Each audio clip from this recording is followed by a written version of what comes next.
Só vou falar aqui no microfone, só para registrar para todo mundo, meus agradecimentos à professora Tatiana, que é nossa parceiríssima de sempre. A gente sempre pede ajuda, a professora Tatiana sempre ajuda. E meus agradecimentos e admiração. Boa tarde. Vou pegar aqui minhas anotações. Me organizar um pouco. Eu tinha lembrança que aqui era muito frio, aí eu trouxe isso aqui, mas eu não sei usar isso sem. Daqui a pouquinho está toda enrolada. Bom, já falei boa tarde. Assim como a Caroline fez esse agradecimento tão carinhoso, tão cuidadoso, eu tenho que também parabenizar essa organização, a organização da ANPAP Sudeste. Também quero falar da ANPAP de um modo geral.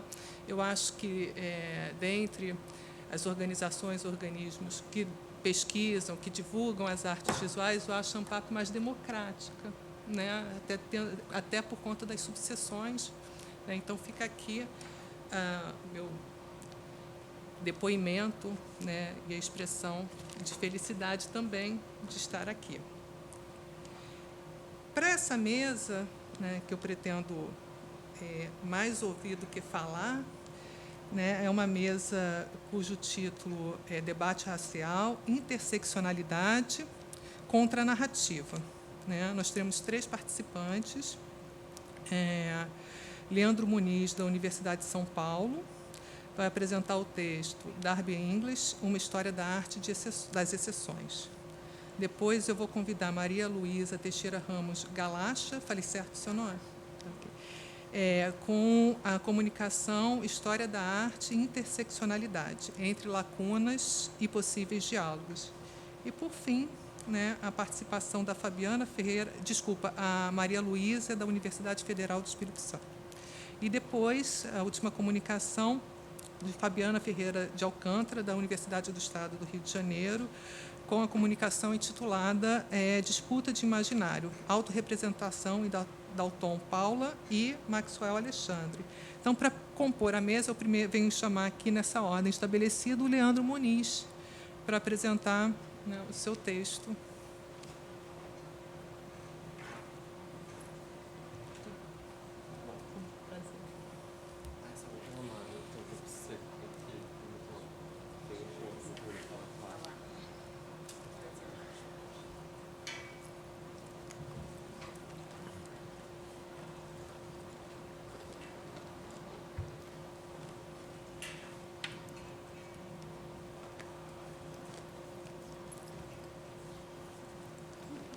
Pode começar? Bom, queria começar agradecendo Carolina e Shannon por organizarem esse evento. Acho que é sempre desejável e produtivo para todo mundo poder trocar sobre a pesquisa em processo, e acho que é rico para toda a produção de conhecimento, em especial no nosso campo. Agradecer vocês pela presença e agradecer os outros colegas da mesa. Eu vou ler porque eu acho que tem uma série de passagens que são importantes, que eu não queria perder algumas sutilezas aqui de definições. E é uma versão próxima, mas diferente do artigo, assim. Então, acho que, quando vocês forem ler, vocês vão ver que tem questões que já estão tratadas ali, que aqui tem algumas variações. Então, vamos lá. O que faz da arte negra negra? E o que aconteceria com a arte negra se os artistas negros parassem de fazê-la? Essas talvez sejam as perguntas mais provocadoras que o historiador da arte Darby English, nascido em Cleveland, no interior nordeste dos Estados Unidos, em 1974, faz em sua crítica das formas generalizantes como o debate racial acontece no meio artístico, tanto em obras, e eu me refiro aqui, por exemplo, à multiplicação de pinturas figurativas nas quais o rosto de pessoas negras é resumido a manchas de cor, critérios interpretativos, quanto em uma série de exposições e publicações de caráter puramente enciclopédico sobre essa questão, mesmo que esses projetos tenham um ímpeto reparador. No livro How to See a Work of Art in Total Darkness, Como Ver uma Obra de Arte na Escuridão Total, de 2007, então a gente tem uma lacuna aí desse texto, e eu devo dizer aqui que uma parte do meu projeto é traduzir esse livro. fazendo um paralelo Brasil e Estados Unidos, o historiador discute as generalizações criadas na análise da produção de artistas negros ao longo da história, especialmente a partir da segunda metade do século XX, com a ascensão de movimentos negros nos Estados Unidos, em diversas partes, com seu devido impacto no campo artístico. Algo que encontra um paralelo com o Brasil, em especial na última década, com a proliferação de exposições que abordam a questão racial. Além dos usos das ferramentas criadas por English para estabelecer analogias com o nosso contexto, a obra do autor leva a pensar no caso dos artistas negros que não estão interessados no conceito de arte negra ou qualquer coisa análoga, como a ideia de arte afro-brasileira, ou propositalmente o desafiam, contestam ou problematizam, sendo muitas vezes lidos de maneira redutora ou ignorados pela crítica e historiografia da arte, tanto aquela produzida por brancos quanto por negros. O fato de que o autor se interessa por suas produções e as analisa em profundidade, contrariando leituras sedimentadas e criando outras conexões que não aquelas esperadas sobre um artista negro e a arte negra, é o que eu estou chamando de uma história da arte das exceções e que eu vou tentar delinear um pouco mais no final da fala. De saída, no entanto, eu devo dizer que há uma crítica importante da própria ideia de raça, sendo este um conceito biologizante e essencialista do século XIX, mais definido como um sistema racial. No caso da Denise, um arsenal ético de arquiteturas jurídico-econômicas que constituem o par Estado-capital. Quer dizer, se racializa as pessoas para definir quem tem poder, quem não tem, quem ganha dinheiro, quem não tem. Ou uma ficção, uma categoria material e fantasmagórica, originária de catástrofes, devastações e carnificinas, como no Aquile Mbembe. Ou, como a colega citou, a Raquel, na Grada Quilomba, como um conjunto de performances que, pelo estabelecimento da racialidade, determina lugares sociais.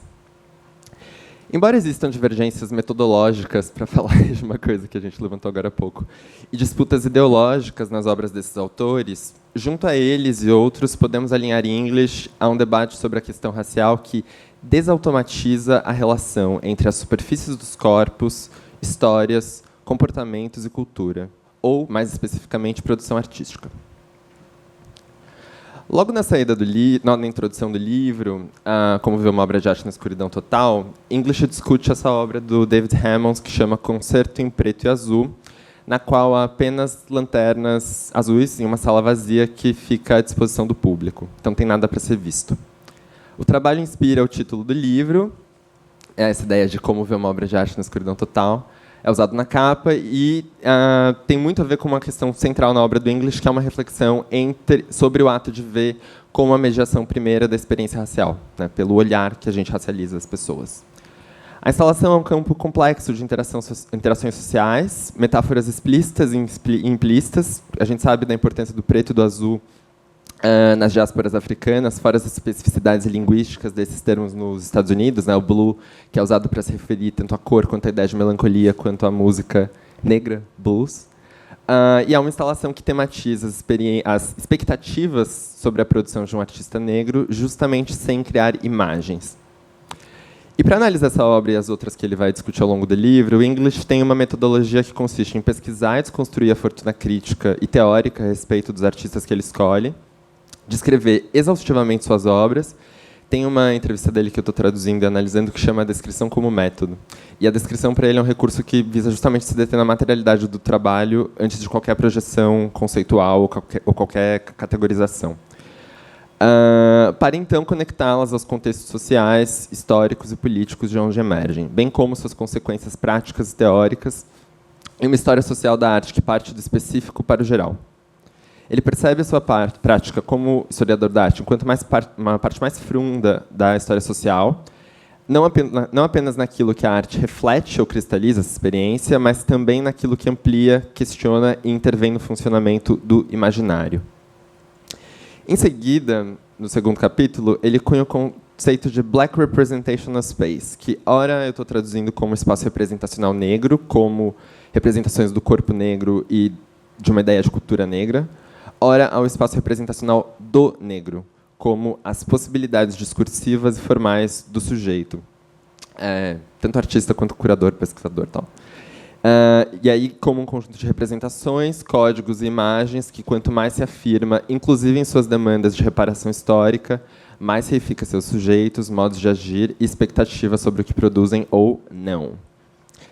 A crítica das generalizações estabelecida por English, que vai desde critérios a priori usados na produção e na análise desses artistas, antes do embate da obra ou com qualquer questão que seja, até exposições e publicações de caráter enciclopédico que apenas os reúnem por serem negros, sem se deterem em suas especificidades, também se aplica à forma como ele organiza seus estudos. Porque, longe de uma publicação categórica a respeito do debate racial, como ver uma obra de arte total ver uma obra de arte na escuridão total, aborda 6 artistas que trabalham, 5 deles estadunidenses, um inglês, que trabalham com diferentes linguagens e discute apenas poucas de suas obras. Não é que ele vai fazer um sample, assim, uma amostra de cada um desses artistas. Ele olha para obras específicas nas quais podemos perceber um tensionamento do espaço representacional negro, seja pela disrupção de códigos a respeito da racialidade, acho que esse é um bom exemplo, seja por reiterações críticas que demonstram os limites do sistema racial.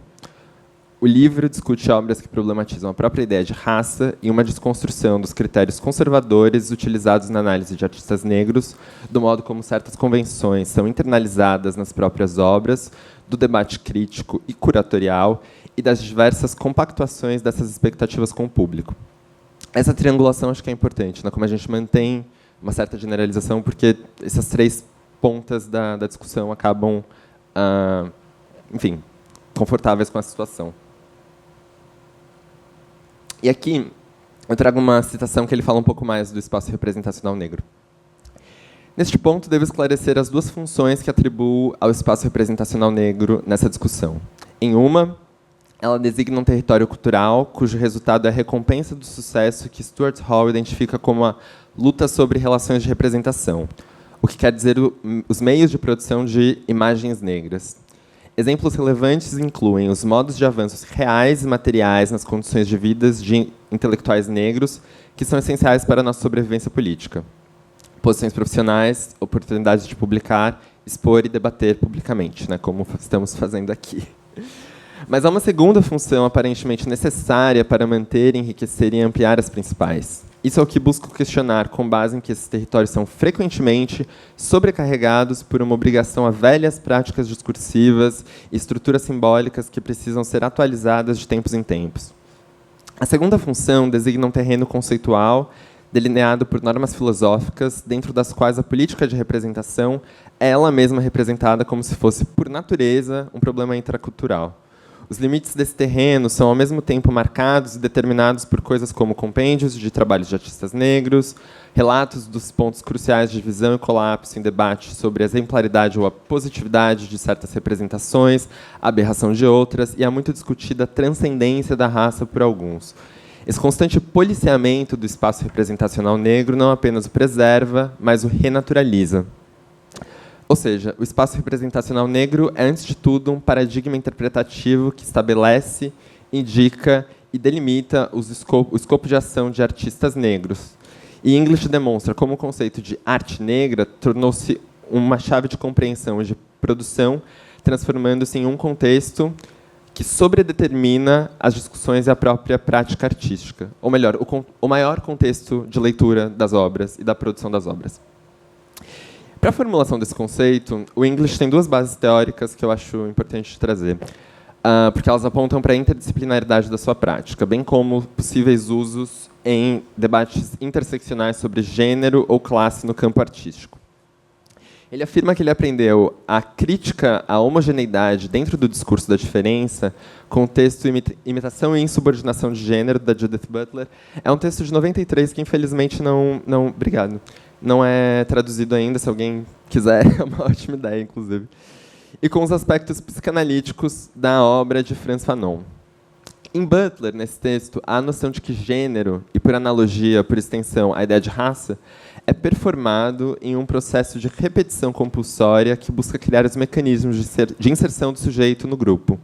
Eu performo um certo gênero para participar de um certo lugar social. Em um movimento de identificação que, evidentemente, gera claras exclusões com aqueles que não participam dessa dinâmica. Já em Fanon, há a noção de que o sistema racial se estabelece por processos intersubjetivos e relacionais. Para o psiquiatra martinicano, o negro não existe, não mais que o branco. E ambos são racializados por marcas sociais, de falta e privilégio, respectivamente. Quer dizer, a sociedade marca que certas cores de pele vão se identificar com certas posições sociais, e ele desconstrói isso, ele desautomatiza isso.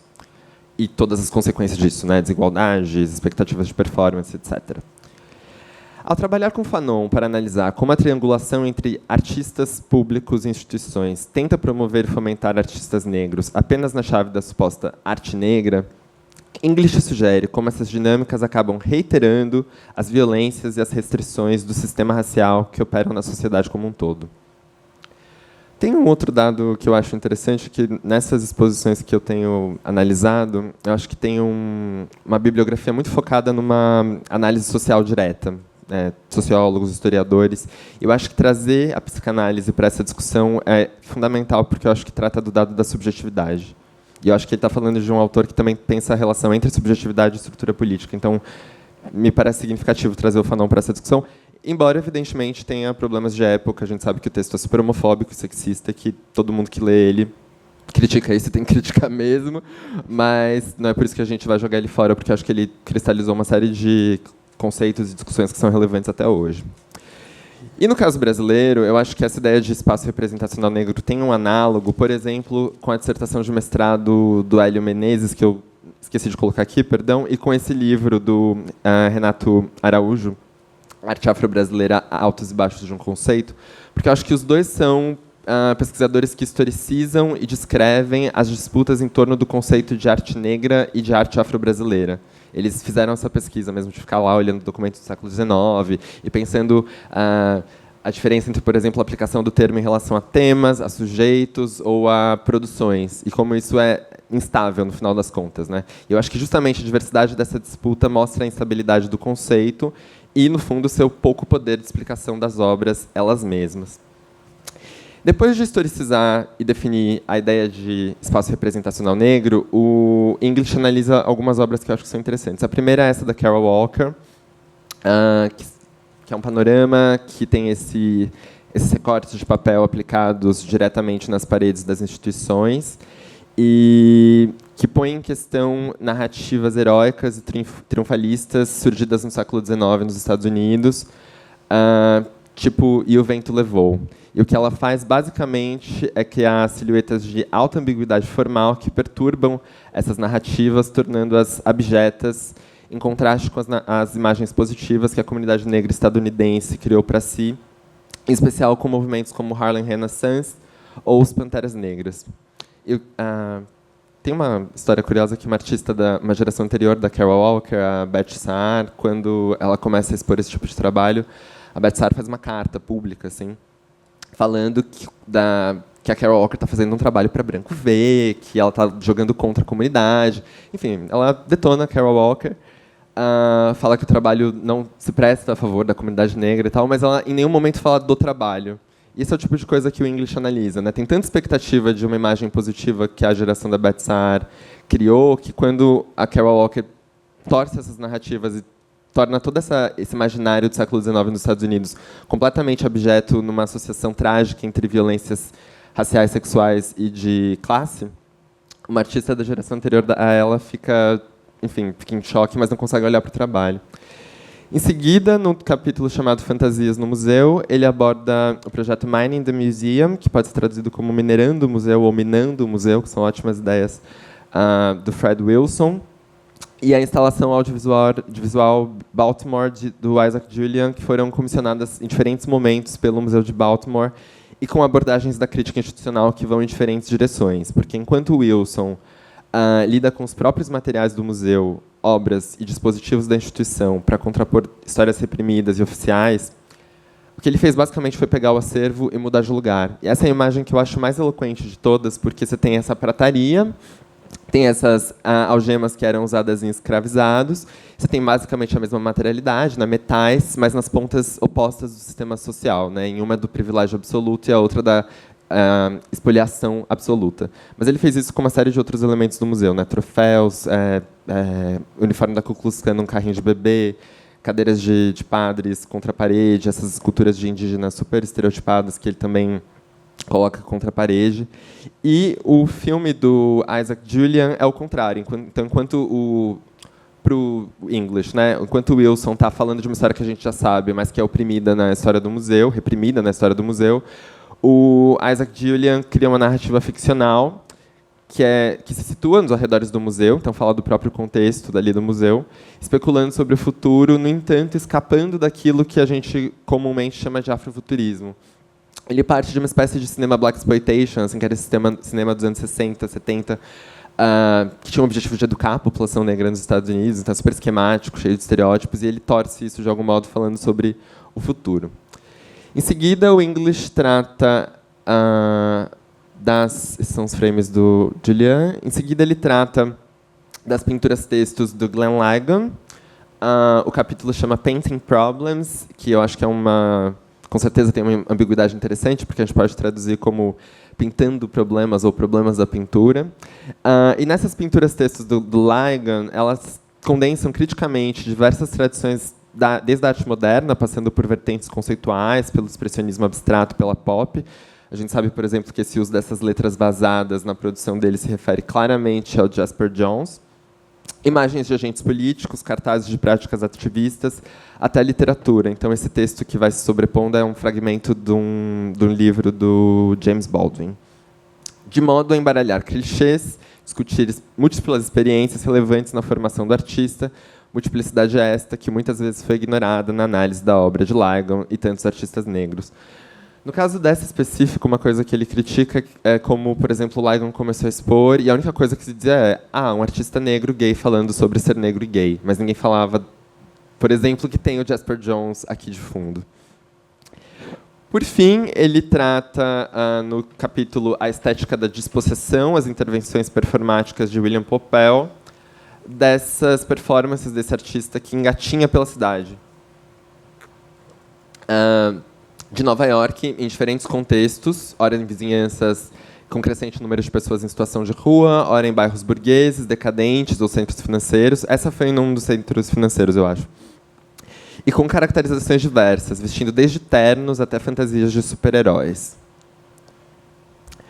Embora seu corpo seja sempre objeto de ação nessas performances, as interpretações e interações variam de acordo com suas caracterizações locais e momentos históricos. Tem uma que eu acho ótima história. Ele fez uma logo depois do ataque das Torres Gêmeas. Tem uma que é num bairro negro e a população se revolta, fala que é um traje aquele homem andando pela rua. E tem uma que é num bairro burguês, que ele está só gatinhando lá na rua, fazendo o trabalho dele, e ele chama a polícia. Mas a polícia não sabe o que fazer, porque não tem motivo para prender ele. Então, justamente porque é o mesmo sujeito, só que em contextos e situações diversas, eu acho que essa obra, essa parte da produção do William Popel, né, ele tem uma série de outras coisas, demonstram a própria instabilidade do sistema racial. E aqui eu devo retomar o que eu estou chamando de uma história da arte das exceções. Nesse livro organizado pelo Donald Preciosi, eu sempre falo desse livro porque ele realmente mudou minha vida, assim. Vemos como critérios como estilos, identidade, nacionalidade e tantos outros foram se cristalizando e transformando ao longo da disciplina História da Arte. É uma compilação, o que ele faz é escolher alguns desses temas que eu falei, por exemplo, a ideia de estilo. Aí ele pega 2 textos históricos de quando isso se constitui e 2 textos contemporâneos e faz uma introdução. Então, você vê, por um lado, a manutenção do problema. Até hoje falamos de estilo, até hoje falamos de nacionalidade. Por outro lado, a transformação disso não apenas em termos conceituais, mas estilísticos. Então, tem um capítulo, por exemplo, que trata da psicanálise, tem um debate sobre gênero incrível, e você vê na escolha dos termos como o nosso debate sobre gênero foi mudando, embora ele sempre estivesse ali. E a generalização está entre os problemas implícitos na discussão. Quando eu falo arte brasileira, eu não estou fazendo nada mais que uma generalização, né? E, em geral, em termos metodológicos, está ligada a uma sobredeterminação da análise de contextos para as leituras das obras. A gente fala sobredeterminação no caso da arte tem a ver muito com isso, com achar que um certo contexto e contexto é sempre um recorte, a gente poderia ampliar isso infinitamente ou recortar infinitamente, sem levar em conta as assimetrias, distorções ou mesmo experiências como o desejo e a imaginação. Então, a relação entre contexto e obra está sempre dada, mas sempre tem alguma diferença nisso. E o que eu acho que o English tem que levar em conta, que eu acho que os historiadores da arte que eu tenho gostado mais fazem, é exatamente colocar essa simetria em questão. Para ele, a generalização é uma forma irresponsável de responder à diversidade e à especificidade da arte. Problema que aparece em seu modo de abordar os trabalhos, pois a generalização na análise de obras de artistas negros ocorre, antes de tudo, como uma questão metodológica. Afinal, ninguém faria uma exposição ou um livro sobre arte branca, ainda que essa seja uma regra implícita, narcisicamente pactuada pela branquitude, como a gente também tem lá na Grada Quilomba. Nesse sentido, tem uma coisa que eu estou assim, levantando com vocês, tá? Ainda não está escrito porque isso eu ainda estou pensando, mas eu queria compartilhar. Uma das minhas hipóteses é que acho que o espaço representacional negro tem uma função no interior das obras e nas análises, mas também é um paradigma expográfico, porque essas exposições sobre arte negra tendem a ser muito cheias, né?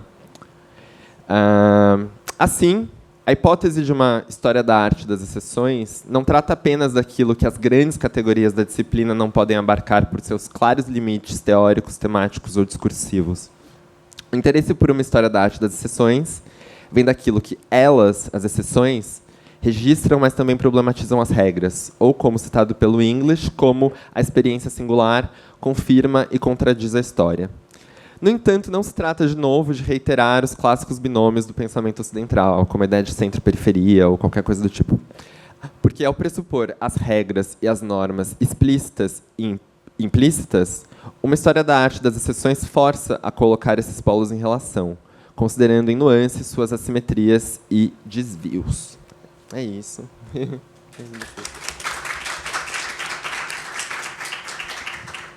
Muito obrigada, Leandro.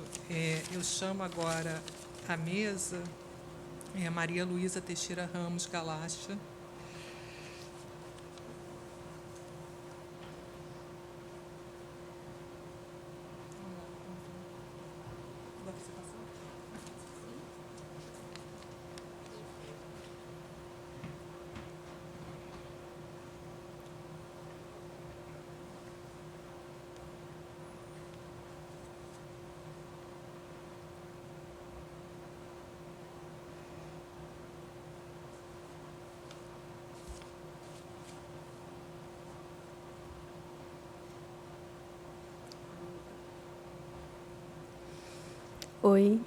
Oi, gente, boa tarde.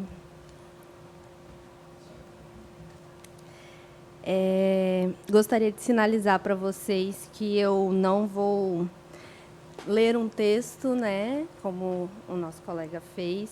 Eu me organizei de uma outra forma, mas eu coloquei pontos aqui no meu caderno, então vou estar constantemente, igual ela fez também, consultando, né, para que eu não esqueça de nenhum detalhe. Então, para começar, eu gostaria de agradecer a organização, a Carol e o Shannon. Muito obrigada, Carol, foi excelente, assim, me senti muito bem recebida, né? É a primeira vez que eu venho apresentar um trabalho de forma presencial fora do meu estado. Então, eu me senti bem recebida, né? Achei muito bom os e-mails que a Carol mandava, assim, de instruções mesmo, assim, porque eu me senti um pouco perdida e a Carol me ajudou. Esse trabalho, ele é um recorte da minha dissertação, que eu apresento terça-feira, semana que vem. Então, vou considerar como um ensaio, né, essa apresentação aqui para vocês hoje. Ele é a carga teórica que sustenta o meu trabalho. Ele parte de uma... Gostaria de falar com vocês de uma forma mais íntima, né? Então, ele parte de umas perguntas até mesmo ingênuas, né? Que eu saio da graduação e entro no mestrado me perguntando por que eu não vi tantas referências negras. E aí eu trago isso para a minha orientadora de um jeito até bobo, assim, de perguntar, mas por que elas não aparecem, né? Como se não existisse um sistema internacional enorme por trás disso, de excludência. Então, eu entro no mestrado, muito estrategicamente também, a entender como que esse sistema funciona, e como eu, enquanto artista, posso me inserir nele. Por que ele é excludente e quais estratégias as artistas que são reconhecidas hoje usaram e que eu mesma posso estar usando para entrar nesse sistema também. Que sistema é esse? Que legitimação é essa? Que as instituições tanto... lembrando também que é uma pesquisa que traz o sistema institucional. Então, estou falando de museu e galeria de arte, porque algumas apresentações que eu fiz, principalmente, eu sou do Espírito Santo, né? E aí as pessoas falavam, mas tem o Congo, tem as congueiras. Sim, eu estou falando das artistas que estão dentro da galeria, não das artistas que estão nas ruas, né? Não estou falando da arte de rua, estou falando como que a gente faz para entrar e ser reconhecido dentro do cubo branco. Esse é o meu questionamento. Então, eu trago um roteiro, uma sequência de pesquisa, como se fosse um funil, como se fosse uma peneira, né, para a gente compreender desde um sistema da história da arte no geral, até chegar num recorte muito específico, que é do contexto artístico brasileiro e da interseccionalidade, né. Na minha dissertação de mestrado, eu trago as artistas negras capixabas. Então, por exemplo, quando eu entrei na UFES, a Caxiel estava nos seus últimos períodos, né? A Kika também. E são artistas que saíram desse estado do Espírito Santo e têm um reconhecimento nacional e internacional. Então, elas burlam esse sistema excludente de um jeito muito estratégico, né? E aí eu começo a me questionar como que se dá essa relação, inspiradas nelas também. Elas foram o ponto de partida. E aí eu me percebo em um estado, eu tenho essa excludência do perfil das pessoas, né? São mulheres racializadas, e eu tenho uma excludência de estado, de localização também. Porque eu estou no Espírito Santo, eu estou no Sudeste. Mas o Sudeste está à parte desse circuito São Paulo, Rio, BH. O Sudeste, o Espírito Santo, ele não entra nesse circuito grande e forte de São Paulo, Rio e BH. Né? Vitória não recebe as grandes exposições que passam pelos outros estados. Às vezes, isso aconteceu na Praia do Apuador, que eu estava com a minha amiga Jaine, eu disse para o rapaz que eu era de Vitória, e aí ele perguntou, da Conquista? Então, é recorrente, assim, as pessoas... O que é o Espírito Santo? Né? Eu não sei se ele é tão divulgado como a gente gostaria que fosse. Só um minutinho, gente. Então, vamos começar. E aí, como eu disse para vocês, eu chego para a minha orientadora, né, Renata Cardoso, perguntando, mas, Renata, eu gostaria de entender por que lá nas aulas de História da Arte a gente vê o Van Gogh, a gente vê o Mondrian, o Matisse, o Da Vinci, é sempre o. E aí, quando começam a aparecer as mulheres, dificilmente a gente vai ver uma mulher preta. Uma das primeiras, assim, cronologicamente, mulher preta brasileira que começa a ascender é Rosana Paulino, muito tardiamente. Então, por que isso acontece? E aí, minha orientadora me disse, então, a gente vai começar lá do começo. A gente vai começar a pensar, teoricamente, como que essa estrutura se dá, porque a gente está falando de uma estrutura de poder. E aí, a gente está falando, a instituição ela está num campo do poder. A gente começa pensando no Bourdieu. E o Bourdieu, o Bourdieu e o Foucault também, eles trazem para a gente que o campo do poder, o sistema artístico, ele está dentro desse campo de poder. E aí, por ter esse poder que está tendo poder, ele está consequentemente diretamente ligado a subsídio financeiro. Poder se relaciona com questões financeiras. Quanto mais poder o sistema tem, mais subsídio financeiro o sistema também tem, né?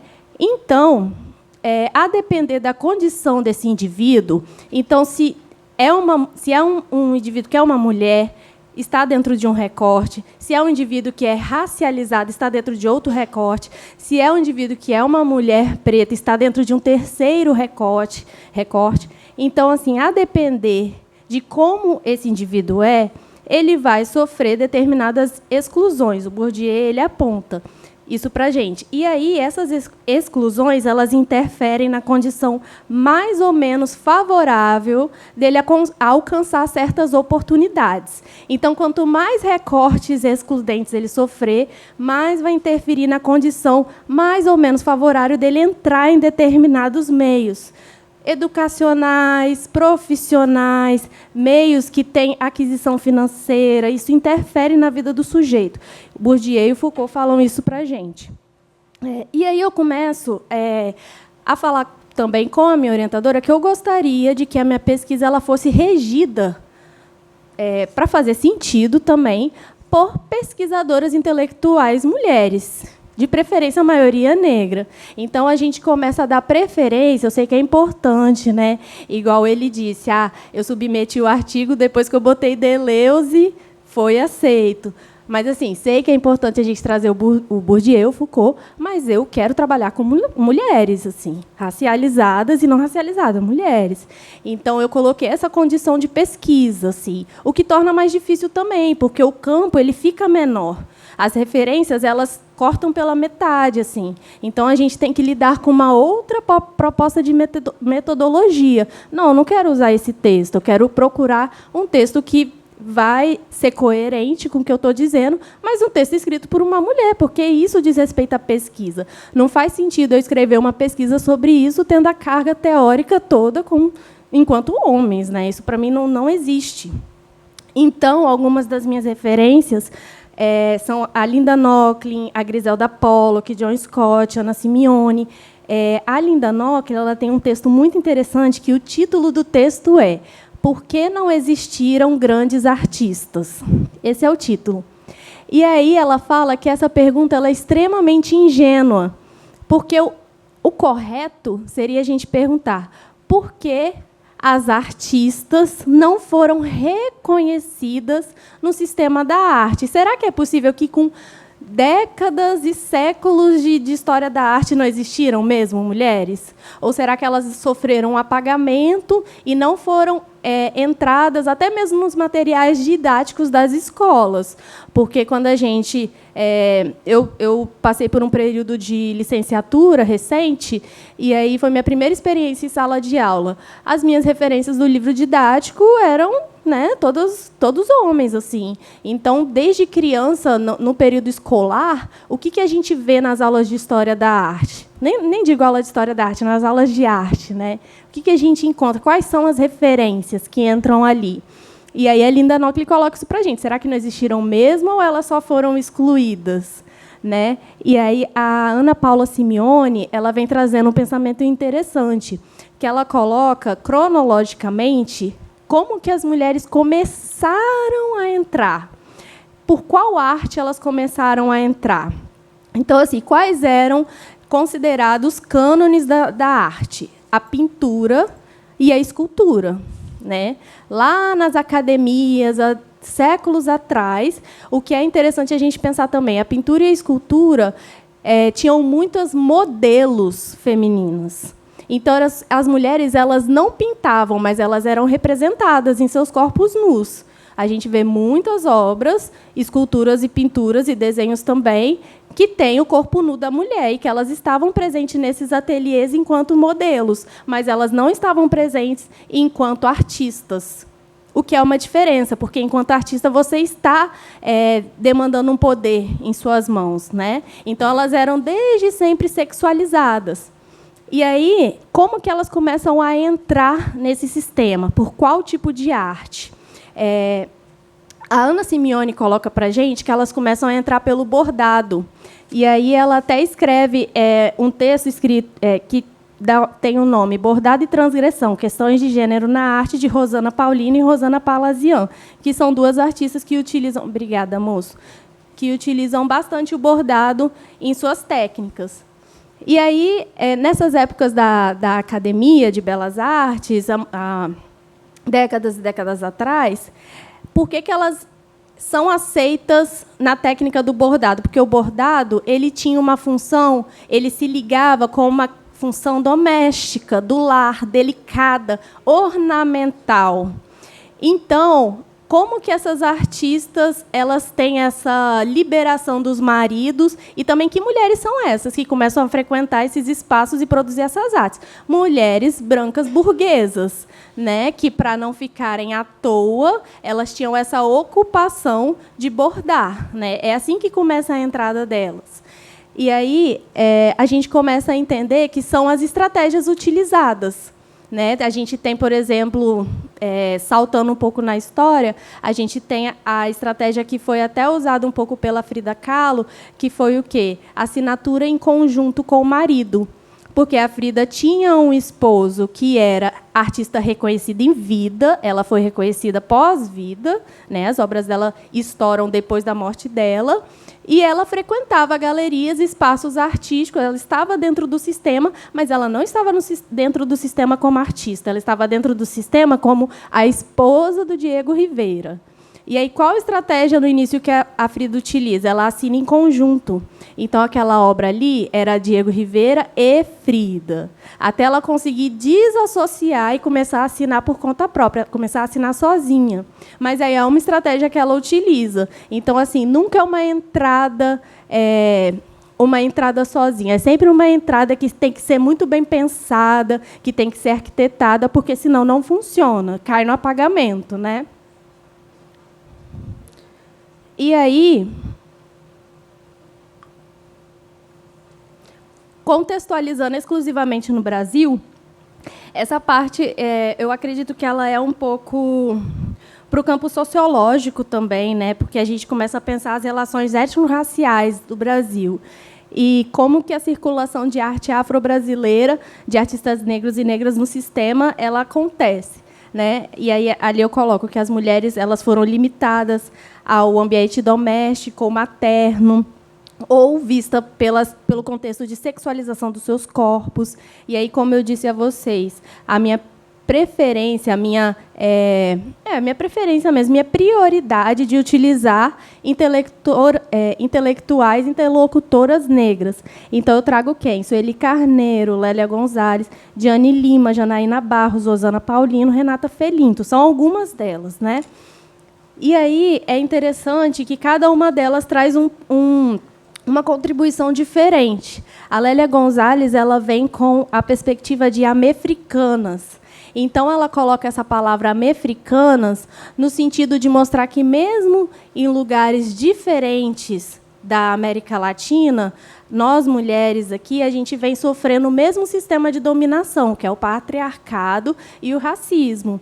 E aí ela coloca essa palavra amefricanas também para, como que fala? Não combater, mas poder provocar uma mania que existe até nos dias de hoje, que é das pessoas terem o hábito de chamar os norte-americanos de americanos, como se nós não fôssemos, como se nós também não estivéssemos nas Américas, né? E aí ela cria esse termo amefricanas para poder colocar essa noção de coletividade, que também é muito trazida pela Patricia Hill Collins, né? Patricia Hill Collins é uma intelectual que ela traz essa questão do fortalecimento, estratégia de fortalecimento de pares, do espaço seguro, né? Essa questão do fortalecimento entre pares, ela é muito mostrada na Cor Púrpura, né? Que é um romance da Alice Walker, que é uma história que contextualiza uma mulher preta em situação extrema de violência, e ela só consegue, o interessante dessa história aqui, ela só consegue se livrar, ter forças para sair desse contexto violento que ela vivia, quando ela conhece uma outra mulher preta que consegue identificar e reconhecer exatamente o que ela estava passando, porque também é sujeita a passar por tudo aquilo, porque tem o mesmo perfil. Então, o que entra aí? É a questão da interseccionalidade. Por que esse termo foi cunhado? Né? Porque os movimentos já aconteciam antes do termo ser criado, mesmo sem o nome, interseccionalidade. Né? O termo foi cunhado no ano X, mas antes dele os movimentos já estavam acontecendo. Então, assim, a interseccionalidade é o quê? As mulheres negras perceberam que nem uma mulher branca e nem um homem preto eram capazes de entender integralmente as violências que elas sofriam. É basicamente isso. Então, as mulheres brancas, elas entendem, sim, a violência de gênero. Os homens pretos entendem, sim, o racismo, mas nenhum dos dois consegue entender 100% a violência dupla que elas sofrem, que as mulheres pretas sofrem, né? Que são as duas questões simultaneamente, a de gênero e a racial. Então, esse movimento interseccional é essa relação de criar esse movimento de coletividade entre essas mulheres pretas. Por isso que hoje a gente vê essa eclosão tão grande assim desses movimentos, como a nossa amiga Raquel ali falou da questão das cotas para poder entrar, né, no grupo que ela queria, porque assim é uma reparação histórica que é feita, né? Então, esse fato de colocar as cotas é muito importante, porque lá atrás o Bourdieu já estava falando que se a pessoa atende esses perfis de exclusão, ela não vai conseguir entrar no sistema. Então, a cota ela é uma questão reparatória, né, que vai poder auxiliar esse perfil de pessoa a entrar em determinados sistemas.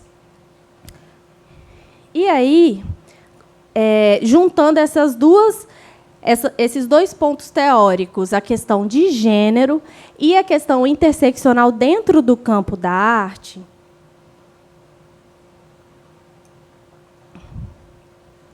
a gente entende que se relacionar com instituições legitimadoras da arte é sinônimo de interagir com espaços de poder. E aí tem uma questão interessante também, que é pensar como que acontece a representação das mulheres negras dentro desses espaços. Então, aonde que elas estão? Tem uma autora que lançou um livro muito recentemente, no ano passado, chamado Descolonizar o Museu, que é a Françoise Verger. Ela coloca para a gente que não basta a gente só colocar a exposição a artista negra para expor na Galeria Branca, uma vez que a curadoria da instituição ela é composta só por homens brancos, a direção geral, a questão da assistência do museu. Então, assim, o espaço de poder ele ainda está sendo gerido só por pessoas, homens cis, heteronormativos, brancos. Então, colocar apenas essas artistas para expor, e aí mês que vem troca a exposição e elas saem dali, é muito superficial.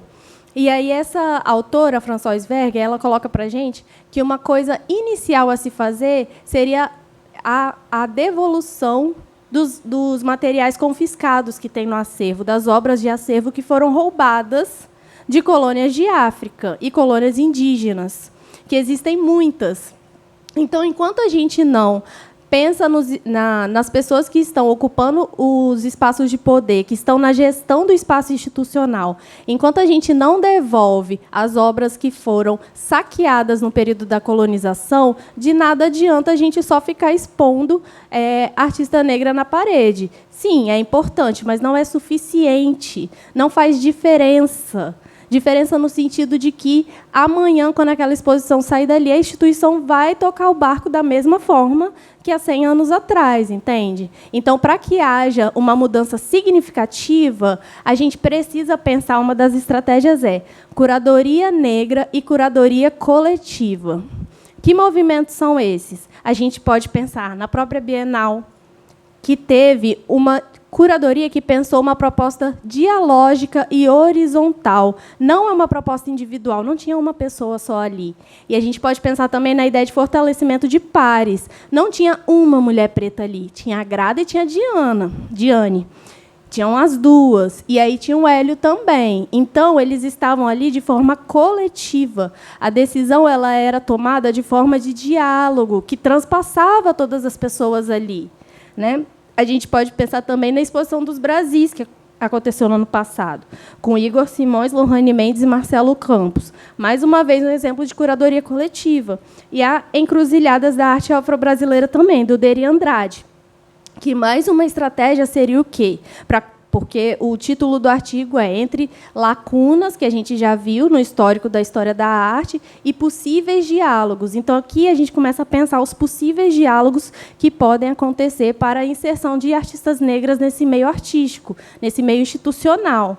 Então, o Deri Andrade ele faz um trabalho muito importante, que é o investimento numa plataforma de mapeamento artístico, de artistas pretos, né, que é o Projeto Afro. A partir dessa plataforma, ele cria a exposição Encruzilhadas da Arte Afro-Brasileira. Então, se a gente tem uma plataforma que reúne essas pessoas racializadas que são produtoras de arte, fica muito mais fácil. Na hora de, eu preciso de indicar alguém, eu preciso de alguém, não como cota, tá, gente? Porque é muito complicado também colocar, fica nítido, colocar um artista preto dentre 10 para mostrar que a galeria ela é aberta a questões raciais. Não é sobre isso que a gente está falando, mas é sobre reunir esses nomes e começar o movimento em torno disso. Né? Então, o Projeto Afro ele é um excelente exemplo dessa manifestação que reúne todos esses artistas.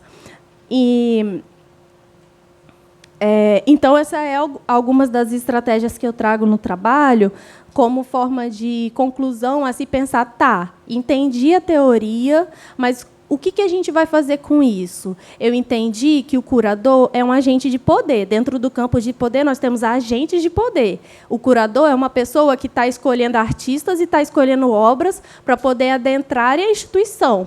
Se a gente tem uma curadoria que é preta, uma curadoria que é coletiva, não é individual e hierárquica, é mais fácil, facilita o processo de pessoas que são geralmente excluídas adentrarem naquele espaço institucional. E aí, espaço institucional, a gente está lidando com o governo, a gente está lidando com dinheiro, a gente está lidando com a ascensão financeira dessas artistas negras, né, que constantemente não têm o mesmo acesso que as artistas brancas têm. E aí, acho que é sobre isso a pesquisa. Finaliza aqui. Obrigada, Maria Luísa. Agora, eu chamo à mesa Fabiana Ferreira de Alcântara.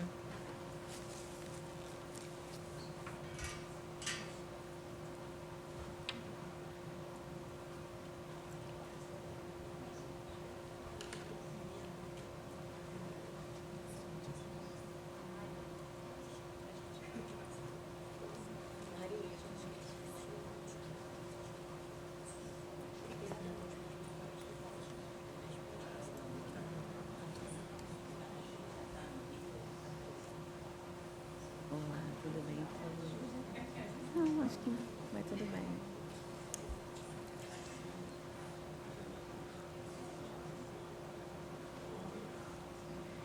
Pronto. Olá, boa noite. Já não sei que horas são. É um prazer estar aqui com vocês. O problema de ser a última é que eu fui conversando com todo mundo antes, né? Enquanto eu estava ali sentada ouvindo, eu estava conversando sobre os meus temas e com todos que já passaram por aqui. Então, é um prazer estar aqui. Obrigada por esse privilégio. O meu trabalho que eu apresento é um recorte bem pequeno da dissertação que eu acabei de apresentar, né? Eu terminei o meu segundo mestrado no ano passado e depois entrei no doutorado, só que não é o meu tema do doutorado que eu estou falando aqui. Ele, na verdade, ele se desenvolve a partir desse que eu comecei estudando. Então, eu estou falando sobre disputa de imaginário e falo sobre autorrepresentação, a partir de 2 artistas, né? Mas, para começar, eu acho que até vai ser interessante eu falar um pouquinho de por que eu comecei pesquisando sobre isso. Eu me lembrei muito quando Raquel estava aqui falando, e aí são as minhas conversas, né, com vocês aqui. Raquel estava falando da sua vida, que teve que parar, ter filho e tudo mais. E eu também tinha feito um mestrado há 20 anos atrás e fiquei parada não, fazendo muitas outras coisas, mas não entrei no doutorado. E aí, quando fui entrar, tive um pouco de dificuldade e resolvi fazer outro mestrado, porque o que eu queria era estudar.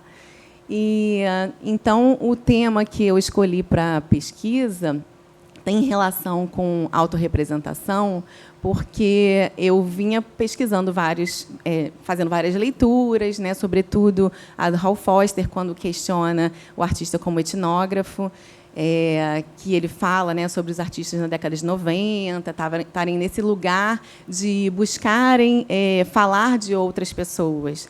E ele fala de um paradigma primitivista, ou seja, que teria alguém mais adequado para falar desse lugar. Então, eu comecei a pensar em alguns artistas que eu estudaria, e aí também pensei em umas outras questões que me aconteciam, porque eu sou professora. E trabalhei 16 anos no município, no estado do Rio de Janeiro, agora sou do Pedro II, já também há 8 anos. E eu via muito esse lugar de não identificação, que um pouco foi que a Maria também estava falando, de não se ver representado. Então, achei que era interessante, né, vir dessas questões que eu já estava lendo dos autores, e também do que eu via como um problema para os meus alunos. Por exemplo, quando eu levava numa exposição do IMS, do Instituto Moreira Salles, aqui no Rio de Janeiro, e eles não conseguiam se identificar ali, né? Eu lembro, já faz um tempo, mas eu levei numa exposição do Richard Serra, que o que mais chamou a atenção para a maioria dos meus alunos era que era tudo acarpetado. E me chamou muita atenção o fato deles passarem por todos os lugares e se imaginarem só no lugar que era onde ficavam as pessoas que trabalhavam ali naquele lugar antigamente, né? Então, por isso eu comecei a estudar esse lugar de autorrepresentação. Não era sobre isso exatamente que falava no artigo, mas eu achei que era importante eu colocar. Bom, vamos lá. Então, eu proponho uma reflexão a respeito da ideia de autorrepresentação, sobretudo a autorrepresentação negra, né? Porque a gente teria várias outras possibilidades de recortes. E isso também é uma coisa que eu esqueci de falar, mas que os meus alunos, apesar da minha origem multirracial e tudo mais, não me viam também nesse lugar de ser negra, né? Então, assim, eu comecei a questionar várias coisas, por isso também foi a escolha do meu tema. Então, como sintoma da transição atual das artes visuais, então, não estou dizendo aqui que é uma coisa só de agora, eu estou dizendo que é um debate muito rico, acalorado, que a gente vem tendo também nesse momento, mas já tivemos outros momentos, né, que isso, assim como o Darby English, que eu conheci por um texto seu mesmo, Leandro, que eu cito na minha dissertação, ele fala sobre a gente sempre ter períodos que parecem que a gente está falando sobre os negros como uma inovação, né, como uma necessidade de reparação. E a gente teve outros momentos na nossa história que a gente já falou, a gente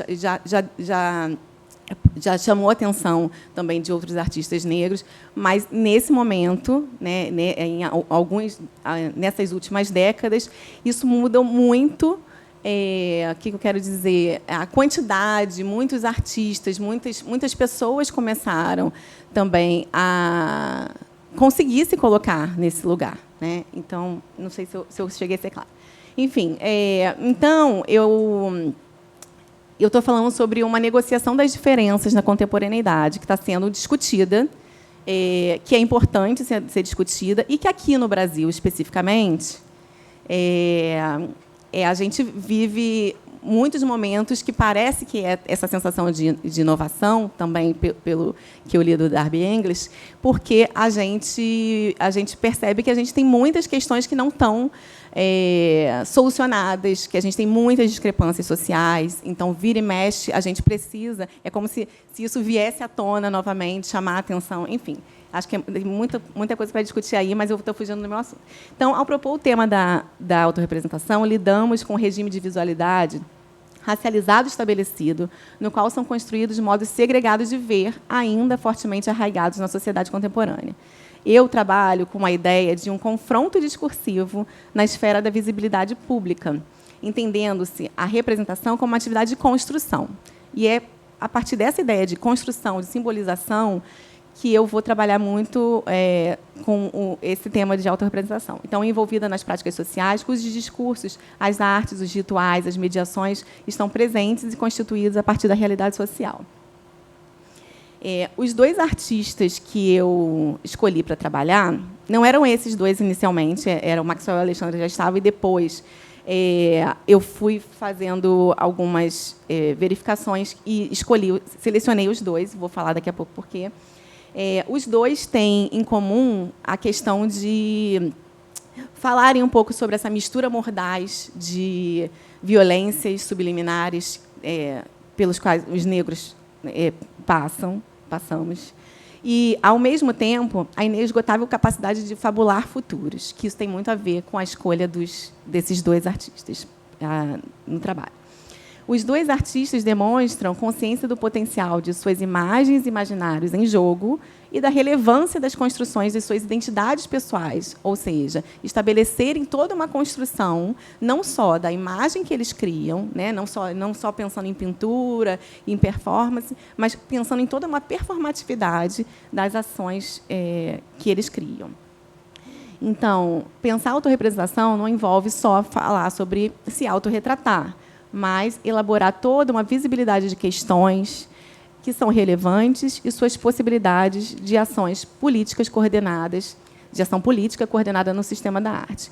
Então, aqui eu divido o texto, né, que eu apresento para a ANPAP, eu divido em 2 sessões. O primeiro seria falar sobre as marcas da transição de visualidade negra. Eu não vou ficar comentando aqui, mas aí eu situo um pouco, falando um pouco sobre decolonialidade, um pouco sobre a questão do outro, como era visto, mas bem pouco isso, mais debatido na minha dissertação, né? Então, são inúmeras as simbologias, as representações e os conhecimentos que vêm à tona nas poéticas de artistas contemporâneos, que são vários, temos mais aqui agora que já chegaram também para conversar com a gente. E que vem a mexer com as possibilidades da crítica de arte do nosso tempo. Então, eu acredito que muita coisa vem sendo debatida e a gente vem tentando transformar, ainda que, como a Maria falou, a gente tenha os lugares de poder ainda muito dominados por pessoas brancas, né? Enfim. A opção por focar nos 2 artistas decorre de percebê-los para além de suas criações estéticas, mas a partir de suas estratégias, ou contra-estratégias, como fala o Stuart Hall, que é um conceito usado pelo Stuart Hall. E aí eu vou tentar dividir aqui, na verdade, citar as 3 divisões que o Stuart Hall faz, de 3 tipos de contra-estratégias que poderiam ser desenvolvidas para a gente começar a ter mais representação e uma ação mais positiva no sistema representacional, no sistema da arte, que seria a primeira ideia, seria uma criação de imagem positiva. É claro que não é ele que coloca o exemplo, sou eu que escolho. Uma cena, aqui seria a chamada do filme do Cabela, que é até um filme bastante conhecido, um curta-metragem, né, bastante conhecido, da Yasmin Tainá, de 2015. E esse filme ele fala... Eu não sei se todos conhecem aqui, mas ele fala sobre a estética negra, feminina, né, do uso, principalmente, da questão do cabelo e buscando soluções embranquecedoras, né, violências químicas para as pessoas serem aceitas. E depois ela vai desconstruindo, né, isso, buscando a ideia de reconstrução da autoestima, aceitação junto à coletividade, para quebrar os complexos de inferiorização. Então, esse eu coloco, né, junto às ideias colocadas pelo Stuart Hall como um primeiro exemplo de imagem positiva, de criação de imagem positiva. Aí, como segundos exemplos, na verdade, coloquei exemplos de 2 artistas. Aqui tem a primeira, que seria a Geviana, que ela é como se fosse a ideia de desmontar imagens. Então, acho que todo mundo aqui, ou a maioria, deve ter visto essas imagens originais, né, que aqui eu botei só uma, né, que é a do Debré, ó, em cima, e abaixo a imagem recriada, né, desconstruída, criando toda uma outra simbolização da presença negra a partir da Geviana e até de uma criação, de uma fabulação ali do cultivo de cogumelos que ela traz para a gente. A outra artista que eu trouxe também nessa outra contra-estratégia seria a Silvana Mendes, também, ao pegar várias fotografias que são muito divulgadas, até de pessoas negras, e que ela trabalha numa série que se chama Afeto Colagens, transformando, né, toda aquela visualidade que era tida antes para a representação desses negros, que foram pensando e repensando, né, todo aquele contexto de como essas pessoas posavam, como eram feitas essas fotografias. Enfim, e aí a terceira contra-estratégia, que eu situo, que eu espelho o lugar do Maxwell Alexandre e do Dalton Paula, seria essa terceira contra-estratégia, que é de atuar no interior do próprio sistema representativo. Eu vou tentar falar um pouquinho rapidamente sobre os dois. Então, eu coloco aqui uma primeira imagem do Maxwell Alexandre, que é de uma série que é uma das mais famosas, que ele não a primeira, né, mas uma das primeiras que ele começa a ser bastante divulgado, que é a série Novo Poder, que ele traz uma representação das pessoas negras olhando as telas nos museus, mas o que está importando ali não é o que eles estão vendo dentro da tela, mas eles estarem nesse lugar de pertencimento, nesse lugar de poder, né, são os lugares de exposição. Daqui a pouco eu vou falar mais sobre ele. Aí, aqui a segunda imagem que eu coloco também é uma imagem do Dalton Paula, de uma das séries que ele traz uma representação que é, de certa forma, fabulada. Eu fui lá no Sertão Negro, que eu vou mostrar daqui a pouco, que é o ateliê dele, onde ele desenvolve um trabalho bem interessante, e ele mostra como que ele faz isso a partir de uma pesquisa, né, de referências visuais, de pessoas da época que ele está retratando. Aqui, no caso, é a Chica da Silva. Ele vai aos quilombos e pede, né, conversa com as pessoas desses quilombos, pede para poder retratar essas pessoas. Depois, ele trabalha com uma projeção dessas imagens, ou seja, recria, né, pessoas que não tinham sido anteriormente retratadas. E não é só esse quadro, né, são vários outros que ele faz, e para uma série que foi desenvolvida para a construção de uma enciclopédia negra, feita pela Lilian Schwartz, Jaime Laureano e Flávio Gomes. E aqui, falando rapidamente da segunda seção que eu divido o meu texto, que são as ações no interior do sistema representativo, que é falando mais especificamente sobre os dois artistas, né, e como que os agenciamentos deles poderiam provocar ou estimulam reflexões, redefinições do campo artístico, ao estimularem a visibilidade de pessoas negras representadas de modo positivo, né, evocando pertencimento, suas presenças, para dominar os espaços museológicos e a participação e elaboração da história. Então, aqui eu trouxe, ou seja, no texto eu coloquei algumas leituras de imagens dessa série Rota do Tabaco, da Santos Médicos, eu comentei um pouquinho da Rota do Tabaco, e também uma que também usa os alguidares, né, também usa os alguidares, que é a irmã de São Cosme e Damião, né? Irmã de São Cosme. E a outra série que eu também comentei dele foi Retratos, e tem mais uma que é das enciclopédias, que agora me fugiu o nome. Enfim, e aqui eu estou tentando sintetizar as questões que eu vejo nessas séries, né, nessas obras do Dalton Paula, que eu esmiuço um pouco mais no artigo. Então, o Dalton Paula ele propõe atravessamentos entre as representações históricas dos corpos negros e o que foi desconsiderado entre os conhecimentos medicinais, não escritos, fabulados, ritualizados dos povos escravizados. Então, ele aqui, nesse alguidar, por exemplo, ele trabalha com a Rota do Tabaco, representando pessoas negras em lugar não num lugar de sofrimento, mas ele sempre vai representar as pessoas, mas num lugar de dignidade, né? Então, ele vai mudando a partir de fotos de uma pesquisa histórica que ele faz na Bahia, e o Dalton Paula é de Goiânia, né? E ele vai construindo uma outra maneira de representação com os personagens negros representados, né? Então, o sagrado é um ponto bastante importante nas suas proposições, nas suas narrativas, na construção da sua identidade pessoal, né? Ele traz a importância da ênfase nos sentidos, nos sentimentos coletivos, como modo de construção também da sociedade africana, e que importa também destacar na sua narrativa. Então, ele trabalha com a ideia de fabulações elaboradas para reconhecer os protagonismos e desaprisionar os corpos antes silenciados. Então, ele vai falar um pouco sobre isso. E o Maxwell, ele é muito conhecido por aquelas pinturas que são no papel pardo, né, que as séries dele são normalmente feitas em papel pardo. Ele já pinta agora também a óleo, mas antes, no início da carreira dele, ele não usava tinta a óleo. Então, ele faz uma série de pinturas que eu estou falando aqui, mas eu tenho a sensação de que todos já conhecem as obras deles um pouco. Então, eu não sei se eu estou me atropelando, mas então ele desenvolve outras subséries a partir dessa primeira do papel pardo, mas para criar uma atuação intencionalmente performática, como eu já tinha começado a falar.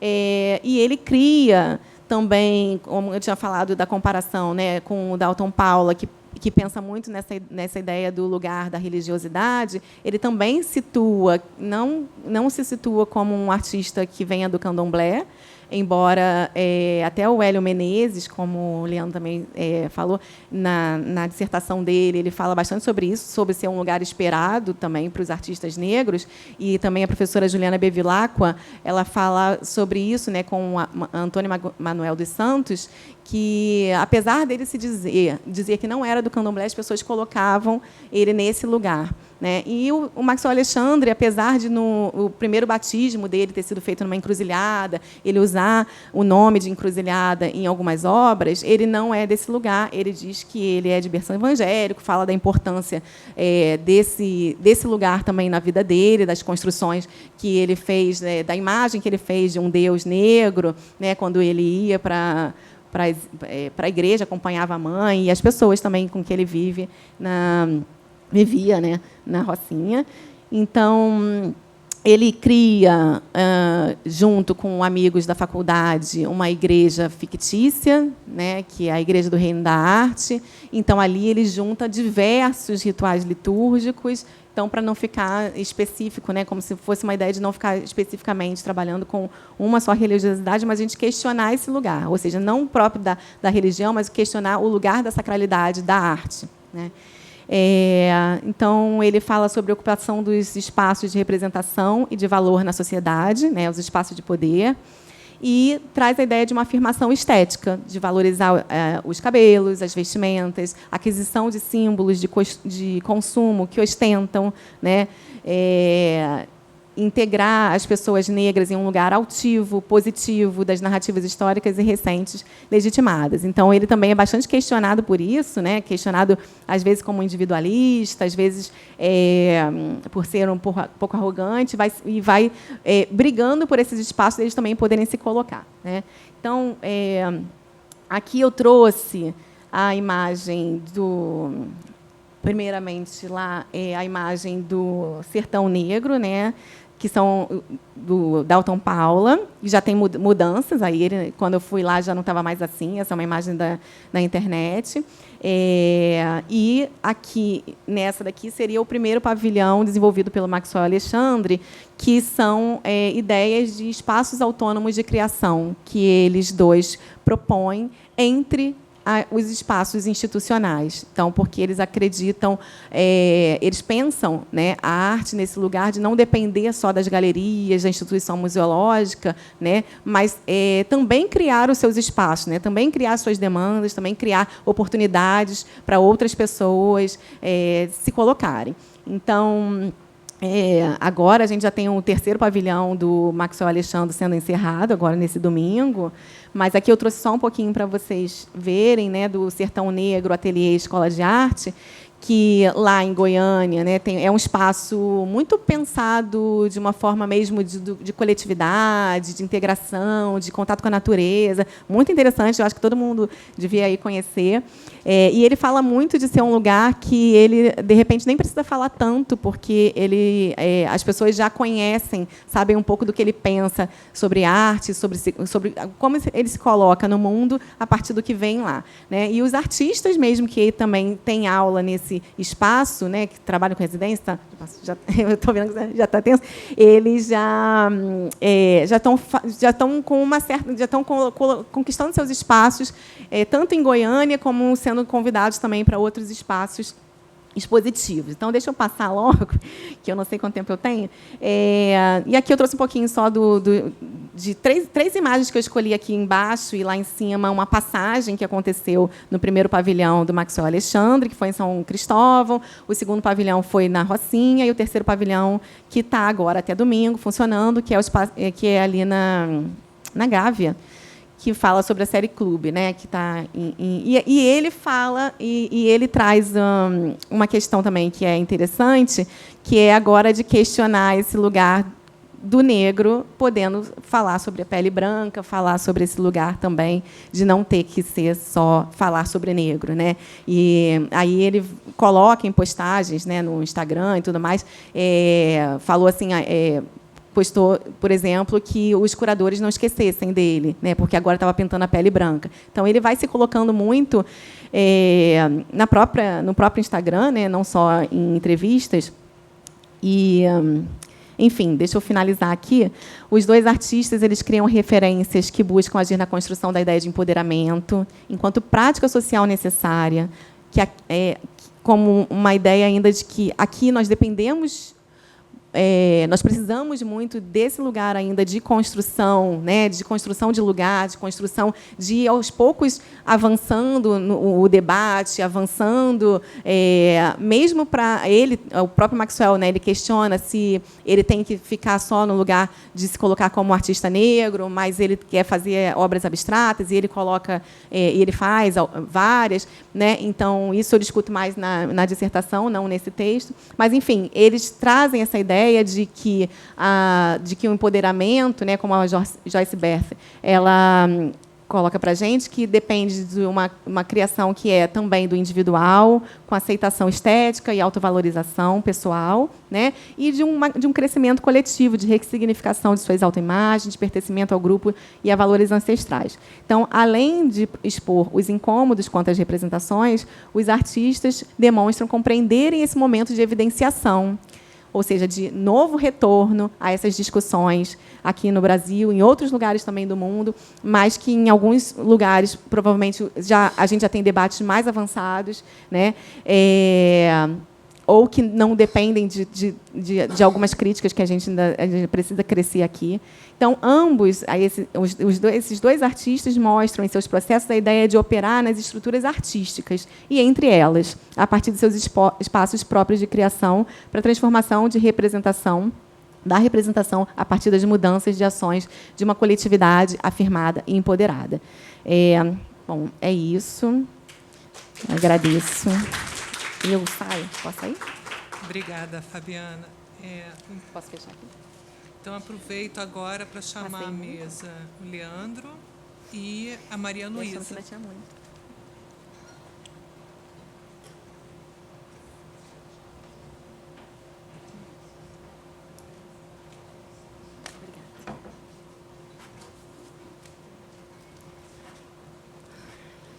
Bom, estou muito feliz em participar dessa mesa, de uma complexidade conceitual, temática, né, incrível. Então, primeiro, como mediadora, eu gostaria de oferecer para o público esse primeiro momento de fala. Aí, depois, se houver tempo, eu me coloco. Pode ser assim?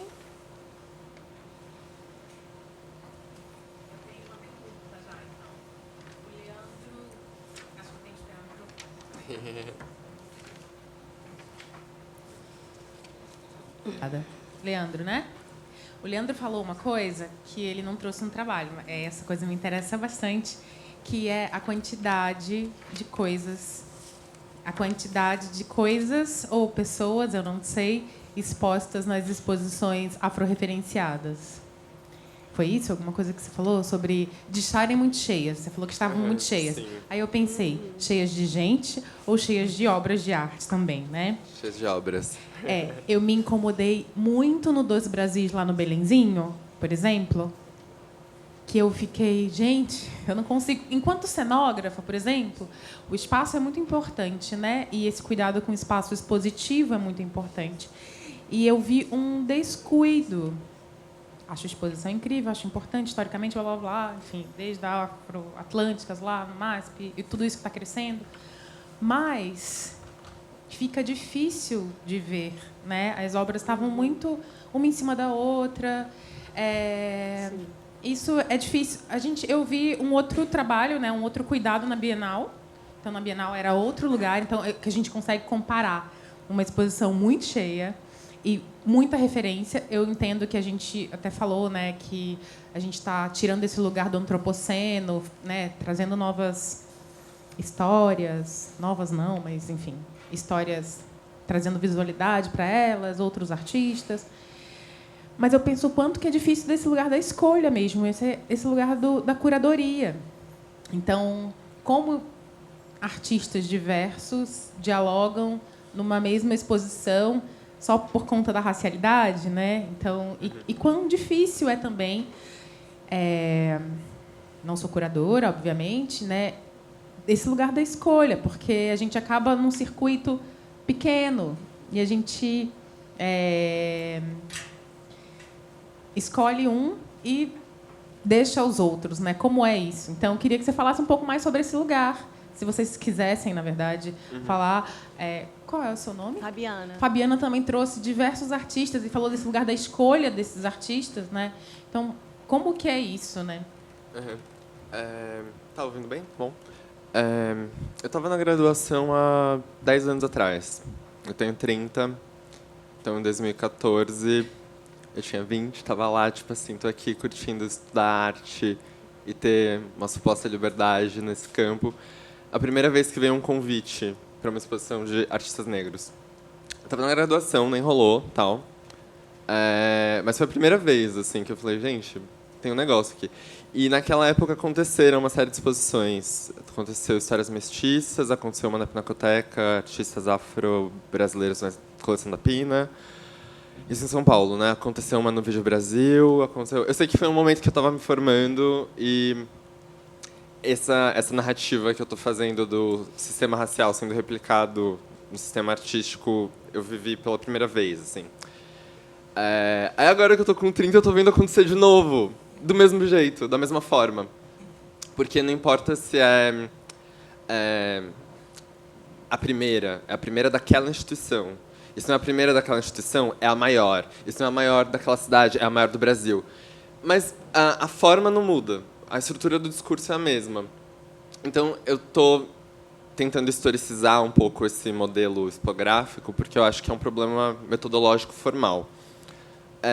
E eu achei muito legal estar nessa mesa com a Fabi, porque eu acho que o que ela fez é o que a gente tem que fazer nas exposições.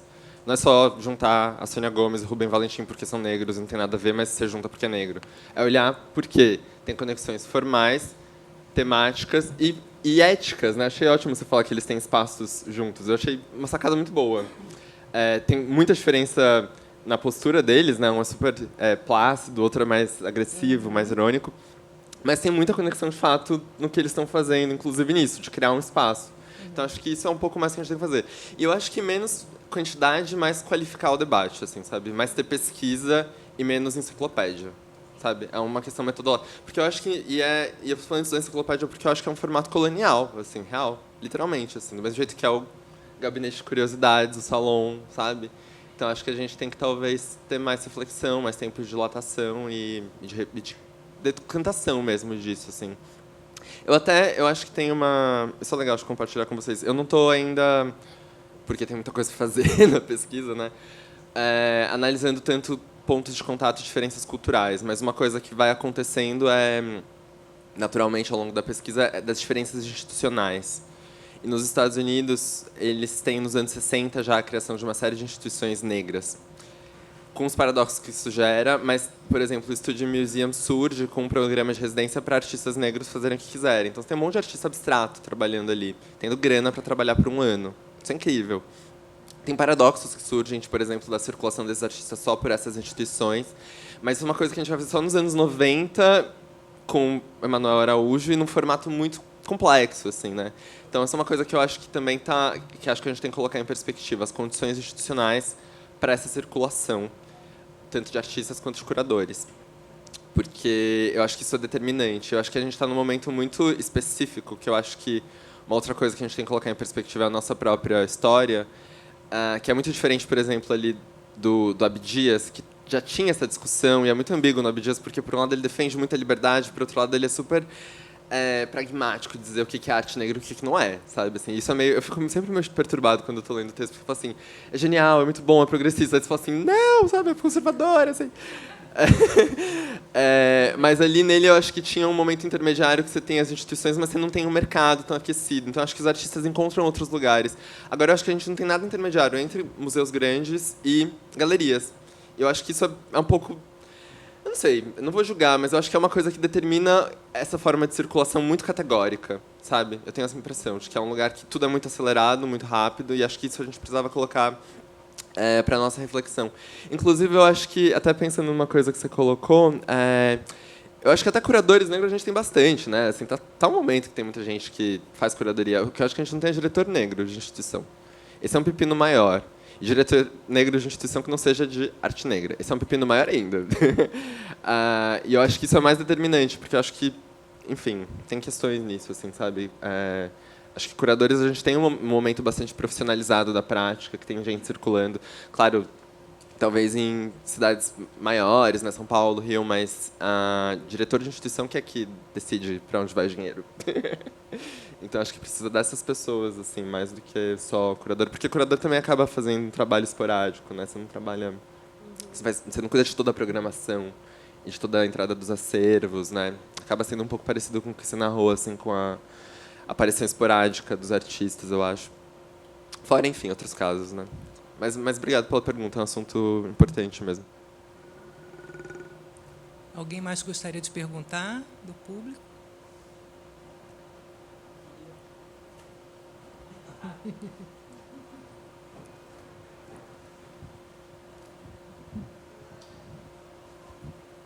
Aproveitando a discussão, porque quando a Maria Luísa estava falando, eu fiquei pensando em muitas coisas que você estava falando, e aí agora a fala do colega.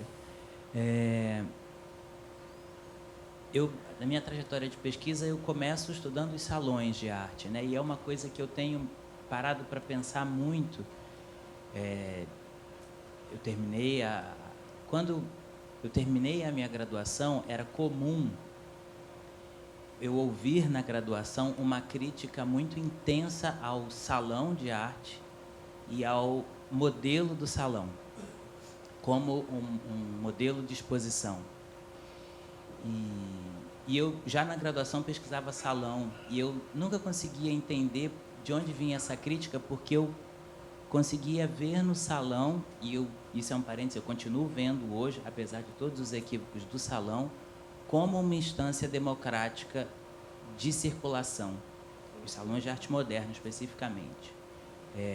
E é curioso, porque alguns anos depois é aberto um museu no Rio, que é aberto com uma vocação democrática, e vai para a gestão desse museu e para a curadoria do museu alguém que pensa a estrutura democrática do museu e as exposições no formato das exposições dos salões. Isso acontece no Dois Brasis, e isso vai acontecendo em outras exposições, que faz um corte que não necessariamente se debruça sobre o trabalho, e sim sobre a subjetividade e a capacidade de cada artista, né? A sua condição e sua possibilidade de fazer com que aquele artista apresente seu trabalho. E aí eu fiquei pensando, especificamente no trabalho da Maria Luísa, e talvez como uma questão para você pensar também, na figura do curador, talvez valha a pena a gente pensar de onde a trajetória desse curador, porque eu estou dando essa volta toda para dizer, eu percebo na Dois Brasis e na Bienal uma diferença substancial na formação e trajetória desses curadores. Quando esses curadores vêm da antropologia, que é o caso do Hélio, por exemplo, a visão e as exposições que ele projeta, as obras que estão ali servem a um discurso e de uma maneira. Quando o Marcelo e o Igor, que vêm da história da arte, de um campo diferente, né, correlato, mas com outro ponto de vista, as obras são apresentadas a partir de outra narrativa e outro ponto de vista. E eu tenho tentado entender essa forma, a diferença como essas coisas vão sendo apresentadas. Até porque, para a obra de arte é o objeto de estudo e o objeto de fim da reflexão teórica, e, em outro, a obra normalmente aparece como uma forma de complementação de uma teoria externa a ela mesma. Então, eu acho que um problema que a gente enfrenta hoje, e aí é um vespeiro que a gente precisa em algum momento cutucar, é quando essas obras servem como ilustração de uma teoria externa e não a obra como um discurso fechado e próprio e autônomo dentro desse sistema. Eu acho que essas são questões que ficam no ar e que a gente precisa começar a pensar, porque elas são importantes e elas são fundamentais para que a gente robusteça essa discussão, né? E que a gente consiga cada vez mais ampliar tudo isso que a gente vai pensando e discutindo. Eu estou dividindo com vocês porque eu tenho pensado muito nessas coisas e a gente vai discutir na mesa com os meninos essas coisas. Eu posso falar uma coisa disso? Que é uma coisa que eu tenho pensado muito. Eu acho que, em questões metodológicas, lá o livro do Preciosa que eu citei, um paradigma de fundo é o debate entre contexto e forma e, sei lá, quando privilegia um, privilegia o outro, e como os melhores casos são a síntese disso, partindo da obra para falar da experiência social que ela condensa. E eu acho que, no caso desse debate especificamente, eu acho que a gente tem que parar de dicotomizar reparação social e atenção formal. Acho que a gente tem que entender que atenção formal não quer dizer ignorar a reparação social e vice-versa, sabe? Então, talvez a gente tenha que parar de fazer compêndios e paredes super cheias só porque são artistas negros e olhar porque tem de conexão, o que tem de inovação e o que tem de contato entre eles, assim. Alguém mais gostaria de perguntar do público? Então, eu vou fazer minha pergunta. Estou achando minhas perguntas bobas, porque essa mesa é tão complexa, assim, vou ver se eu consigo. Primeiro, busquei, né, são perguntas, talvez duas, buscando um fio provisório, que eu acho que essa é a graça da mesa, né, a gente poder vincular e tratar de uma temática comum. Muito no sentido também da pergunta, da colocação da Raquel, né, e da apresentação do English, da crítica que ele faz a uma homogeneização e generalizações, uma arte negra, como se coloca entre parênteses, ou mesmo da prática dos artistas negros. Mas você acha, vocês, né, para todos vocês, vocês acham que essa homogeneização ela coloca um componente até perverso, no sentido de reforçar uma invisibilidade para a produção artística, para a curadoria negra? Assim, ela é também, a homogeneização e generalização, um componente que deve ser observado de perto para não incorrer novamente em processos de invisibilização? Vocês querem começar? Falei muito já. Eu não sei, mas eu acho que a homogeneização, acho que é a maneira como vêm as obras, né? Não a maneira como as pessoas estão se colocando, como os artistas estão criando, né? Eu estou pensando aqui numa colocação mesmo do Maxwell, por exemplo, que ele dizia que ele não queria nem mais dar entrevista, porque as pessoas queriam ouvir apenas uma mesma coisa, era sempre uma resposta única, uma solução fácil, né? E acho que os artistas não estão propondo isso, eles estão propondo muita coisa, né? Muito mais profundidade nos debates, nas questões. Não sei se te responde. Sim, sim. Eu acho que existe uma cobrança, assim, que foi o que Leandro disse também sobre... O Hélio escreve sobre isso, né? Sobre o artista negro ele se sentir obrigado a falar sobre questões raciais. E, às vezes, também eu reparo... estourou, assim, né? Acho que virou uma estética que está em alta, os tons de pele, que são muito importantes, né? A gente pintar pintar de acordo com essa questão do colorismo, mas aí também fica uma questão do artista negro ser obrigado a pintar uma coisa figurativa em tons de pele preta. Então, artistas negros que pintam abstracionismo, que não têm necessariamente que lidar com questões raciais e não querem falar sobre isso, porque não tem que ser uma obrigação. Assim, eu achei excelente que você colocou que o Maxwell ele é de berço evangélico, e é isso, cara, a origem dele, porque também tem todo artista negro tem que falar de religiões de matriz africana, mesma questão, assim. Eu acho que existe um fetiche também por detrás disso, sabe? A Adrian Piper, ela escreve que muitas das vezes a observação do público, da instituição, ela é transferida da obra para a pessoa. Então, se eu sei que aquela obra foi produzida por um artista negro, eu presto atenção também na condição do artista. Esse artista veio de onde? Ele lutou muito para chegar lá? Aquela questão da meritocracia, né? Como que ele está expondo aqui? Como que ele cresceu? Como que ele conseguiu? Né? Todo um discurso por detrás disso. Não necessariamente na questão da arte, mas a gente vê isso nitidamente na literatura com Carolina Maria de Jesus. Né? A Carolina ela escreve o Quarto de Despejo, escreve não, o Audálio Dantas vai lá, reúne, né, as obras dela, publica, e é um livro super vendido, que ela ganha, né, uma verba com isso, e se muda para uma casa de verdade, né, uma casa de cimento, de alvenaria. E aí o que acontece? Ela lança o Casa de Alvenaria, né, que é o próximo livro depois do Quarto de Despejo. O Casa de Alvenaria não vende. Ele não vende tanto quanto o Quarto de Despejo. Então, qual é a questão ali? Né? O que as pessoas querem ler? O que as pessoas querem saber de verdade? Assim? Quando esse artista ele performa prosperidade, beleza, condição boa, será que ele explode tal qual ele explodiria se ficasse performando esse esforço excessivo, essa batalha, essa luta que está sempre associada à pobreza? Se for um artista que ele já chega em condições financeiras muito boas, será que ele vai ter tanto público, tanto engajamento? Assim, eu acho que existe um engajamento por detrás assim, desse fetiche, sabe? Não sei, eu tenho essa percepção, assim, isso me incomoda um pouco.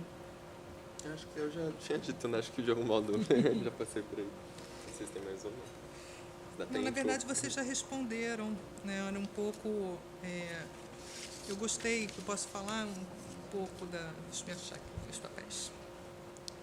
Essa chave da autorrepresentação, Fabiana, ela é muito interessante. Eu acho que ela flui diretamente para o conceito de espaço representacional negro, trazido do Ingles, trazido pelo Leandro.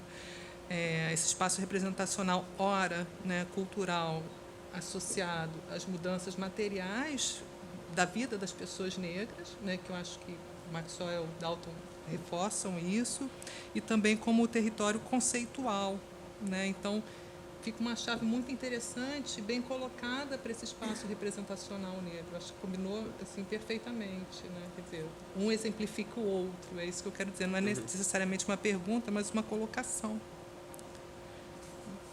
Eu tenho a sensação de que eles vão contra um pouquinho, né, essa ideia, né? Porque o Darby English ele está questionando justamente essa necessidade de ter esse lugar de autorrepresentação. As pessoas não precisariam... Não é isso um pouco, Leandro? Estou enganada. Mas eu acho que a gente não precisaria estar nesse estágio, né? Da gente ainda ter que se afirmar, ter que ter artistas negros ainda se identificando, né? Então, por isso que eu falei um pouco sobre achar que a gente ainda está nesse momento aqui, né? Então, considerando também um corpo político, né? Uma subjetividade de corpo político. Então, eles reúnem esses componentes. Né? É uma representação que é a amálgama, né, dessa relação subjetividade e política. Né? Sim, é uma colocação, sobretudo, política. Eu fico pensando até numa hiperrepresentação, sabe? O que eu acho legal do nosso momento é que tem nuances e contradições que estão no ar e que estão desenvolvendo. Eu acho que tem uma coisa muito legal na obra do Maxwell, por exemplo, que é de começar com umas figuras que não têm rosto, aí ele vai colocando o rosto, acho que vai ficando complexa a reflexão sobre representação, sabe? Assim, e sobre representatividade, tudo que isso implica, assim. Nesse sentido, acho que faz sentido, sabe? Porque acho que tem uma expectativa que vai sendo meio frustrada, né? De repente tem uma tela que é quase vazia, você tem uma pessoa olhando. Então, essa é muita reflexão sobre o próprio ato de olhar, de ser visto. Eu entendo que tem nuances, mas tem, eu acho que uma aplicabilidade, sim. No caso brasileiro, os que eu mais penso são os artistas que acho que são lidos obliterados, assim, tipo a Ieda Maria. Às vezes ela é super lida como uma artista afro-brasileira, às vezes ela é ignorada. Ela é um caso que eu penso que cabe muito, assim, para pensar o espaço representacional negro aqui. E uma galera que está fazendo abstração agora que não está preocupada em fazer uma abstração negra ou uma qualquer coisa colocação, desse tipo, assim. né, como artista negro e política, né? Ou que é uma abstração que tem um fundozinho narrativo, sabe? Acho que esses seriam casos que eu estou pensando bastante, mas eu acho que faz sentido, assim, essa associação. Bom, eu estou satisfeitíssima com as colocações. Quero muito agradecer a organização do evento. Vocês querem colocar mais alguma coisa antes de eu fazer o fechamento dessa mesa? Não, só agradecer a vocês. Eu quero agradecer também. Achei extremamente organizado. Assim, parabéns mesmo pelo pessoal. E um prazer estar com vocês, conhecê-los pessoalmente. Bom, então eu dou por encerrada agradecendo novamente a organização. Essa mesa é tão interessante, complexa e rica, né? E ficamos por aqui. Obrigada também à audiência, ao público.